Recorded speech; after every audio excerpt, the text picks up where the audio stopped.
नमस्कार दोस्तों, आप सभी का स्वागत है हमारे इस चैनल में।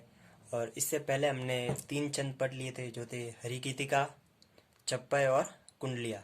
और अब हम हमारा जो आखिरी छंद बचा है, जो कि है सवैया, उसकी बात करेंगे। तो सबसे पहले सवैया छंद के देख लेते हैं लक्षण। तो शुरू करते हैं। तो सबसे पहले सवैया छंद के लक्षण। तो सबसे पहला लक्षण यह है कि यह एक वर्णिक छंद है। इससे पहले हमने जो तीनों छंद पढ़े थे, हरिगीतिका, चप्पय और कुंडलिया, वो तीनों कौन से थे? मात्रिक छंद थे, क्योंकि हम उन तीनों में मात्राओं की गिनती करते थे।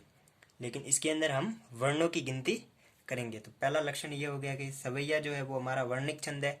अब दूसरा लक्षण ये है कि इसके जो प्रत्येक चरण या जो प्रत्येक पद है, प्रत्येक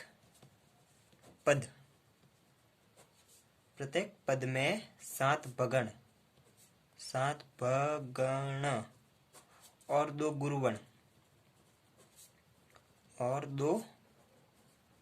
गुरुवर्ण मिलकर कुल 23 वर्ण बनाते हैं। कुल कितने वर्ण होते हैं इसके अंदर? 23। तो पहला ये वर्णिक छंद है। दूसरा, इसके अंदर जो प्रत्येक पद होगा उसके अंदर 7 तो होंगे बगण और 2 होंगे गुरुवर्ण। इस प्रकार कुल 23 वर्ण होंगे। और इसका जो अंतिम लक्षण है वो है इसे मालती या मत्यग्ध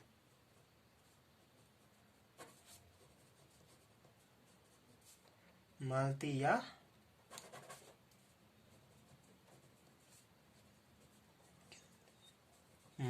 मध्यंत छंद भी कहते हैं। तो सवैया छंद का दूसरा नाम कौन सा हो गया? सवैया छंद का दूसरा नाम है मालती या मध्यंत। तो लक्षण पहला हो गया, ये वर्णिक छंद है। दूसरा, प्रत्येक चरण के अंदर 7 बगण और 2 गुरुवर्ण मिलकर कुल 23 वर्ण होते हैं। और इसका अन्य नाम मालती या मत्यग्ध छंद भी है। तो अभी हम ये देख लेते हैं कि ये 7 बगण होते कैसे। तो सबसे पहले तो आपको ये पता होना चाहिए कि ये बगण होते क्या है। तो हमने इससे पहले बात की थी, जब छंद शुरू किए थे तब हमने बात की थी गण की, कि गण किसे कहते हैं। तो गण का अर्थ होता है 3 शब्दों का समूह। 3 वर्णों, तो 3 वर्णों से मिलकर जो एक शब्द बनता है, 3 वर्ण मिलाकर जब एक शब्द बनते हैं, वो होता है हमारा गण। और गण कौन कौन सा होता है? गण याद रखने का एक सूत्र है, जो है य माता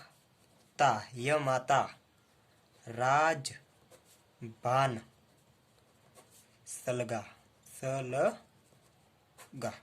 क्या है? य माता राजबान सलगा। अब इसके हिसाब से छंद पहला है य, तो पहला छंद हो गया हमारा यगण। दूसरा है म, ये होगा हमारा मगण। यगण, मगण। फिर त तो तगण।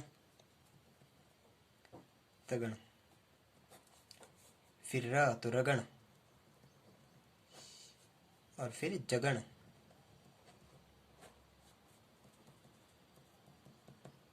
फिर बगण। फिर नगण। और फिर सगण। कुल कितने छंद हो गए? कुल कितने गण हुए? 1 2 3 4 5 6 7 और 8 गण। कुल कितने गण होते हैं? 8 गण। अब इन गणों के हिसाब से, अब इन गणों की मात्राओं की गिनती कैसे करते हैं? तो सबसे पहले आया यगण। तो यगण में क्या है? य माता, तो यहाँ पर हम लिखेंगे य माता। फिर य को छोड़ के फिर मातारा, यानी जो 3 शब्दों का हम समूह लेंगे। फिर म को छोड़ के फिर ताराज। फिर त को छोड़ के रा से भा। फिर रा को छोड़ के ज से न। फिर ज को छोड़ के भ से स। फिर भ को छोड़ के न से नसल। और फिर न को छोड़ के स से गा। अंतिम हमारा स पे पूरा हो रहा है। तो इस प्रकार से हमारे कुल कितने गण होते हैं? 8 गण। और 8 गण कौन कौन से होते हैं? ये याद रखने का सूत्र है य माता राजबान सलगा। क्या है? य माता राजबान सलगा। य से यगण, मगण, तगण, रगण, जगण, भगण, नगण और सगण। अब इनकी होती है मात्राओं की गिनती। अब यगण कहाँ पे होगा? जैसे कि आप कोई चंद का पद पढ़ रहे और उस पद के अंदर आप पहले कोई तीन शब्द का समूह बनाए, तीन वर्णों का समूह बनाए, सॉरी, तीन वर्णों का जैसे आपका समूह बन जाएगा, फिर उसके अंदर आपको गिनती करनी है। जैसे कि समझ लीजिए मैंने लिखा लकुटी, लकुटी। अब इसके अंदर कौन सा गण है? तो ये देखिए, सबसे पहले ल पे एक मात्रा आती है, फिर कु कौन सा बड़ा हुआ है तो इसके ऊपर दो मात्रा आएगी, और फिर टी, टी कौन सी ई की मात्रा, बड़ी ई की मात्रा, तो इस पे भी दो मात्रा आएगी। अब यहाँ पे कौन सी मात्रा आ रही है? दो मात्रा, तो लकुटी। अब पहले छोटी, फिर बड़ी, फिर बड़ी। अब यही मात्रा है हम इनमें देखेंगे। तो देखिए, य पे एक, म पे दो और मा पे दो और ता पे दो, तो ये कौन सा छंद है? लकुटी में यगण। कौन सा गण है? यगण। अब जैसे कि मा पे दो मात्रा है, फिर ता पे दो मात्रा और फिर रा पे, तो जो भी शब्द होगा जिसके अंदर तीनों पे जो तीन वर्ण होंगे, तीनों पे अगर दो दो मात्राएं आती है तो वो होगा हमारा मगन। फिर उसके बाद हम देखिए, ता पे दो, रा पे दो और ज पे एक। अगर कोई इस प्रकार का शब्द होता है तो उसके अंदर होगा तगण, फिर रा पे दो, ज पे एक और भा पे दो। इस प्रकार का कोई शब्द होगा तो वो होगा हमारा रगण। तो इस प्रकार से हर एक पे जो मात्राओं की गिनती करेंगे तब हमें पता चलेगा कि कौन से शब्द में कौन सा गण है। यह हमने देखा था कि 7 भगण और 23, 7 भगण और 2 गुरुगण। तो भगण, भगण हमारा कहाँ पे गया? ये रहा भगण। तो भगण पे मात्रा कैसी होगी? पहले होगी बड़ी मात्रा, फिर छोटी मात्रा और फिर छोटी मात्रा, यानी एक बड़ी और दो छोटी। तो अब हम जब कोई भी अगर हमें कोई उदाहरण दे दिया और अगर हमें पता लगाना है कि उसके अंदर कौन सा चंद है, तो हम अगर हमें कोई उदाहरण दिया और हमें पता लगाना है कि सवैया चंद है या नहीं उसमें, तो हम कैसे पता लगाएंगे? तो ये देखिए, ये हमने एक उदाहरण लिया है। या लकुटी अरु कामरिया पर राज तीहु पुर को तजी डारो, आठो सिद्धि नवो निधि को सुख, नंद की गाय चराए बिसारो, रसखान कबो इन आखिन सो, ब्रज के वन बाग तड़ाग निहारो, कोटे खोकल धोत के धाम, करील के कुंजन ऊपर वारो। तो अब देखिए, सबसे पहले हम तीन तीन वर्णों का समूह बनाएंगे। तो पहले तीन हो गया हमारा या लकु, या लकुटी, या लकु। फिर दूसरा शब्द होगा टी अरु, फिर तीसरा होगा कामरी, फिर चौथा होगा या पर, और फिर होगा राजती, फिर होगा हु पूरा, हु पूरा, फिर होगा हमारा को तजी, को तजी। तो सबसे पहले हम देखते हैं या पे कौन सी मात्रा? दो मात्रा।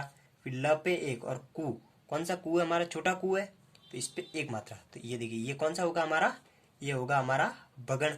तो एक बगण हो गया। फिर उसके बाद टी से, टी पे कौन सी? दो मात्रा आएगी, अ पे एक और रू पे एक, ये हो गया हमारा दूसरा बगण। फिर का से, का पे दो, म पे एक और री पे एक, ये हो गया हमारा तीसरा बगण। फिर या पे दो, प पे एक और र पे एक, ये हो गया हमारा चौथा बगण। फिर रा पे दो, ज पे एक और ती पे एक, ये हो गया हमारा पांचवा बगण। फिर हु, बड़ा हु की मात्रा, तो इसके ऊपर दो मात्रा आएगी। फिर पुल पे एक और र पे एक, ये हो गया हमारा छठा बगण। और फिर को पे दो, त पे एक और जी पे एक, तो ये होगा हमारा 7 बगण। तो इस प्रकार एक चरण में हमारे कुल कितने बगण हो रहे हैं? 7 बगण, 7 बगण। और कहा गया है 2 गुरुवन। तो अंतिम जो शब्द है वो क्या है? डारो, डा पे दो मात्रा और रो पे भी दो मात्रा, ये हो गए हमारे 2 गुरुवन। तो इस प्रकार प्रत्येक चरण में 7 तो भगण और 2 गुरुवन जहां पे भी होंगे वो होगा हमारा सवैया चंद।